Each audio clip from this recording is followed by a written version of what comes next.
Hello friends, welcome back to my YouTube channel. अगर आपने अभी तक मेरे चैनल को सब्सक्राइब नहीं किया है तो इन्फॉर्मेटिव वीडियोस पाने के लिए मेरे चैनल को सब्सक्राइब करें। इस वीडियो में मैं आपको डायबिटीज़ के बारे में बताऊंगी।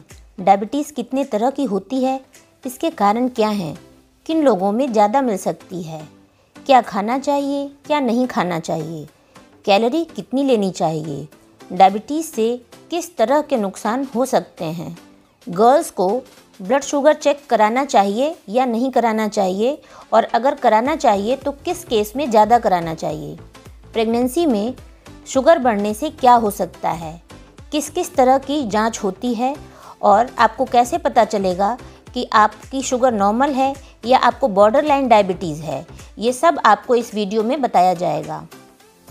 सबसे पहले बात करेंगे कि डायबिटीज़ क्या है। ब्लड में शुगर का लेवल जब ज़्यादा हो जाता है तो उसको डायबिटीज़ कहते हैं। अब बात करते हैं कि आपको कैसे पता चलेगा कि आपको डायबिटीज़ है, इनके लक्षण के बारे में। जिन लोगों का ब्लड शुगर बढ़ जाता है उनको बार बार यूरिन के लिए जाना पड़ता है। डायबिटीज़ में नॉर्मल से ज़्यादा भूख लगने लगती है। ब्लड शुगर बढ़ जाने पर आपको पहले की अपेक्षा ज़्यादा प्यास लगने लगती है। डायबिटीज़ में हर वक्त थकान सी महसूस होती है। जब भी किसी तरह का घाव बन जाता है तो वो जल्दी नहीं भरता। इससे आपको पता लगता है कि हो सकता है कि आपका ब्लड शुगर बढ़ा हुआ हो। ब्लड शुगर ज़्यादा लंबे समय तक बढ़े होने की वजह से आपको विज़न की प्रॉब्लम भी आ सकती है। डायबिटीज़ में हाथों और पैरों में एक अजीब सी झंझनाहट सी महसूस होती है। डायबिटीज़ में पॉलीफेजिया होता है, मतलब ज़्यादा भूख लगती है। पॉलीडिप्सिया होता है, मतलब ज़्यादा प्यास लगती है। ब्लर्ड विज़न होता है, देखने में थोड़ी प्रॉब्लम आ सकती है। उसमें लिथार्जी, फटीग होता है, स्टूपर, अनकॉन्शियसनेस फील होती है, वेट लॉस हो सकता है और स्मेल ऑफ एसीटोन की स्मेल आ सकती है। जो ब्लू में चीज़ें लिखी हुई हैं वो बहुत सीवियर कंडीशंस में मिलती हैं। पॉलीयूरिया मतलब ज़्यादा बार यूरिन जाना, ये नॉर्मल डायबिटीज़ में मिल सकता है, लेकिन उसके सिवा small breathing, hyperventilation, nausea, vomiting, abdominal pain, ये चीज़ें भी कॉम्प्लिकेटेड केसेस में या सीवियर केसेस में ही मिलती हैं। टाइप 1 डायबिटीज़ अक्सर छोटे बच्चों में या अडल्ट में मिलती है। इसका ट्रीटमेंट केवल इंसुलिन होता है। टाइप 2 डायबिटीज़ थोड़े ओल्डर एज में मिलती है। ये इंसुलिन रेसिस्टेंट होती है, किड्स में भी पाई जाती है। जनरली उन बच्चों में पाई जाती है जो थोड़े फैटी होते हैं। जब ब्लड शुगर बॉर्डर लाइन होता है, इसका मतलब कि आप प्री डायबिटीज़ के केस में आ चुके हैं। जब ब्लड शुगर प्रेगनेंसी में बढ़ जाता है तो उसको जेस्टेशनल डायबिटीज़ कहते हैं। जिन लोगों की लाइफस्टाइल सीडेंट्री होती है, मतलब फिज़िकल एक्टिविटी बहुत ज़्यादा नहीं होती है, उन लोगों में डायबिटीज़ के चांसेस ज़्यादा होते हैं। जिन लोगों के मम्मी पापा, दादी बाबा, नानी नाना, जिनको भी डायबिटीज़ होती है उनको भी डायबिटीज़ के चांसेस ज़्यादा होते हैं। जिन लोगों का ब्लड प्रेशर बढ़ा होता है उन लोगों को भी डायबिटीज़ होने की संभावना होती है। जिन लोगों का कोलेस्ट्रॉल और ट्राइग्लिसराइड बढ़ा होता है उन लोगों में भी डायबिटीज़ होने की संभावना ज़्यादा होती है। जो लोग फिज़िकली एक्टिव नहीं होते हैं उन लोगों में भी डायबिटीज़ की संभावना ज़्यादा होती है। बढ़ती उम्र और बढ़ते वजन की वजह से भी डायबिटीज़ के चांसेस बढ़ जाते हैं। जिन लेडीज़ में यूरिनरी ट्रैक्ट इन्फेक्शन यूटीआई बार बार हो रहा होता है उन लोगों को भी ब्लड शुगर की जांच करा लेनी चाहिए। अब बात करते हैं कि प्रेगनेंसी के दौरान अगर ब्लड शुगर बढ़ जाता है तो फ्यूचर में बच्चे को जॉन्डिस हो सकता है, बच्चा सही समय से पहले पैदा हो सकता है, माँ और बच्चे को बाद में चल के टाइप 2 डायबिटीज़ हो सकता है और बच्चा डेड बॉर्न भी हो सकता है। अब बात करते हैं कुछ ब्लड टेस्ट की जो कि डायबिटीज़ के लिए कराए जाते हैं। सबसे पहला टेस्ट है ब्लड शुगर टेस्ट। ये आप ग्लूकोमीटर से घर में भी कर सकते हैं और किसी लैब से भी करा सकते हैं। ब्लड शुगर भी ब्लड प्रेशर की तरह फ्लक्चुएट करता है, कभी बढ़ता है कभी घटता है। तो इसीलिए ये आपका कंट्रोल रहता है कि नहीं, इसको चेक करने के लिए ग्लाइकोसाइलेटेड हीमोग्लोबिन का टेस्ट कराते हैं। इससे 3 महीने की ब्लड शुगर आपकी कंट्रोल है या नहीं है ये आ जाती है। OGTT भी एक टेस्ट होता है, इसका पूरा नाम है ओरल ग्लूकोज टॉलरेंस टेस्ट। जब भी लोग ब्लड शुगर का टेस्ट कराते हैं तो वो दिन में किसी भी वक्त करा लेते हैं, तो उसको रैंडम ब्लड शुगर कहते हैं। और अगर वो बिना कुछ खाए खाली पेट कराते हैं तो उसको फास्टिंग ब्लड शुगर कहते हैं। अगर उसकी रिपोर्ट 80 to 100 आती है, इसका मतलब है कि आप नॉर्मल हैं। अगर फास्टिंग ब्लड शुगर या रैंडम ब्लड शुगर 101 से 125 के बीच में आता है, इसका मतलब है कि आप प्री डायबिटिक हैं। प्री डायबिटिक का मतलब है कि आप डायबिटीज़ के रिस्क पे हैं। यहाँ से आप अपनी लाइफस्टाइल चेंज करके बच भी सकते हैं और डायबिटिक भी हो सकते हैं। अगर आपका फास्टिंग ब्लड शुगर 126 मिलीग्राम से ज़्यादा है तो इसका मतलब आप डायबिटिक हैं और आपको ट्रीटमेंट की ज़रूरत है। पोस्ट पेरेंडियल ब्लड शुगर खाने के 1 या 2 घंटे बाद का लेने वाला ब्लड शुगर है। इसमें अगर रिपोर्ट 120 से 140 आती है, इसका मतलब है कि आप नॉर्मल हैं।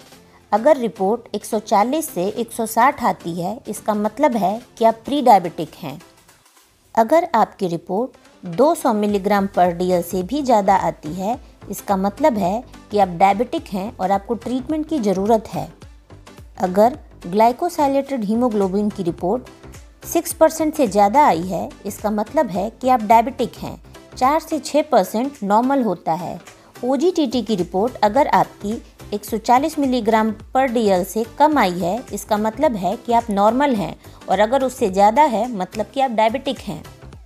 अब बात करेंगे ब्लड शुगर के कॉम्प्लिकेशन की। मतलब अगर ब्लड शुगर अचानक से बहुत कम होता है या अचानक से बहुत ज़्यादा होता है तो इसको हम अक्यूट कॉम्प्लिकेशन कहेंगे। और अगर ब्लड शुगर लंबे समय तक बहुत ज़्यादा बढ़ा रहता है तो उससे क्या प्रॉब्लम होती है, इसको हम क्रोनिक कॉम्प्लिकेशन कहेंगे। सबसे पहले बात करेंगे अक्यूट कॉम्प्लिकेशन की। अगर ब्लड शुगर अचानक बहुत कम होता है या अचानक बहुत ज़्यादा होता है तो आपको क्या हो सकता है। अगर ब्लड शुगर अचानक से बहुत कम होता है तो इसको हाइपोग्लाइसीमिया कहते हैं। अचानक से ब्लड शुगर का बहुत कम होना बहुत ज़्यादा खतरनाक भी हो सकता है। इसीलिए डायबिटिक पेशेंट को ये कहा जाता है कि वो अपने साथ थोड़ा मीठा भी कैरी किया करें। ब्लड शुगर बहुत ज़्यादा हो जाने से कीटोएसिडोसिस भी हो सकती है। ब्लड शुगर बहुत ज़्यादा बढ़ जाने से हाइपरग्लाइसीमिक नॉन कीटोटिक कोमा भी हो सकता है। अब बात करते हैं क्रोनिक कॉम्प्लिकेशन की। जब आपका ब्लड शुगर लंबे समय तक बढ़ा रहता है तो आपको क्या दिक्कत फेस करनी पड़ सकती है। ऐसा हो सकता है कि आपको नर्व रिलेटेड प्रॉब्लम्स स्टार्ट हो जाएं। आपको कार्डियोवास्कुलर डिजीज़ भी हो सकती है। किडनी से जुड़ी हुई पैथोलॉजी भी हो सकती हैं। रेटिना की पैथोलॉजी भी हो सकती है। पैरों में भी तरह तरह के सोर्स हो सकते हैं। सुनने की भी समस्या आ सकती है। अल्जाइमर भी हो सकता है। डिप्रेशन भी हो सकता है। स्किन डिजीजेस भी हो सकती हैं। अब बात करते हैं कि डायबिटीज़ को मैनेज करने के लिए आपको क्या करना चाहिए। सबसे ज़्यादा ज़रूरी है कि आप अपने ब्लड शुगर को रेगुलरली चेक कराते रहें। अगर आपका वज़न ज़्यादा है तो आपको अपने वज़न को कम कर लेना चाहिए। इस बात का ध्यान रखें, डायबिटीज़ में आप मील्स को स्किप करके या डाइटिंग करके अपना वज़न लूज़ नहीं कर सकते हैं। इसमें आपको थोड़े थोड़े समय पर थोड़ा थोड़ा खाते रहना चाहिए। इस बात का ध्यान रखें, आपको मीठा खाने से बचना चाहिए। और मीठा इसलिए नहीं खाना चाहिए क्योंकि अगर आपका शुगर अचानक से बढ़ जाता है तो वो इस्तेमाल नहीं हो पाएगा। थोड़े थोड़े समय पे अगर आप थोड़ा थोड़ा खाते हैं तो थोड़ा शुगर बनेगा और वो इस्तेमाल हो जाएगा। याद रखें, मीठा ना खाने से एक तो आपका ब्लड शुगर नहीं बढ़ेगा और दूसरे आपका वज़न भी नहीं बढ़ेगा। ब्लड शुगर को कंट्रोल करने के लिए आपको सब्जियां और फल ज़्यादा से ज़्यादा खाना चाहिए। आपको होल ग्रेन लेना चाहिए और लो कार्बोहाइड्रेट वाली डाइट खानी चाहिए। आप नट्स और प्रोटीन्स का भी इस्तेमाल कर सकते हैं। ऑलिव ऑयल बाकी ऑयल की अपेक्षा ज़्यादा इसमें फ़ायदेमंद होता है। अगर आप स्मोकिंग करते हैं या अल्कोहल लेते हैं तो आपको छोड़ देना चाहिए। अब बात करते हैं कि आपको डायबिटीज़ में कितनी कैलोरी लेनी चाहिए। अगर आपका वज़न ज़्यादा है तो आपको 600 कैलोरी भी आपके लिए बहुत है। अगर आपका वज़न नॉर्मल है और आपकी लाइफ बहुत फिज़िकल एक्टिविटी वाली नहीं है तो 1200 कैलोरी से 1500 आपके लिए बहुत है। आपको डेली आधे घंटे की एक्सरसाइज अपनी लाइफ में ज़रूर शामिल करनी चाहिए। आपको अपने पैरों की अच्छी तरह से देखभाल करनी चाहिए। आप अपने पैरों को साफ करते रहें और उसको मॉइस्चराइज भी करते रहें। इस बात का ध्यान रखें कि बिना डॉक्टर के प्रिस्क्रिप्शन के दवाएं खुद से ना खाएं। जिन लोगों का ब्लड शुगर ज़्यादा नहीं बढ़ा होता है उन लोगों को अक्सर मेटफॉर्मिन दी जाती है।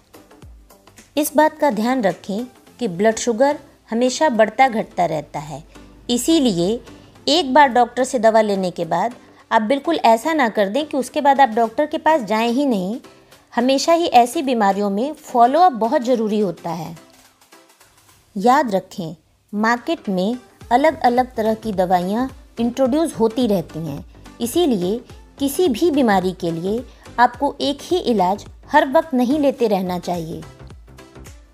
अगर आपको वीडियो पसंद आया हो तो वीडियो को लाइक करें, चैनल को सब्सक्राइब करें और वीडियोस की अपडेट आपको सही टाइम से मिल सके इसलिए बेल आइकन को प्रेस करना ना भूलें। धन्यवाद।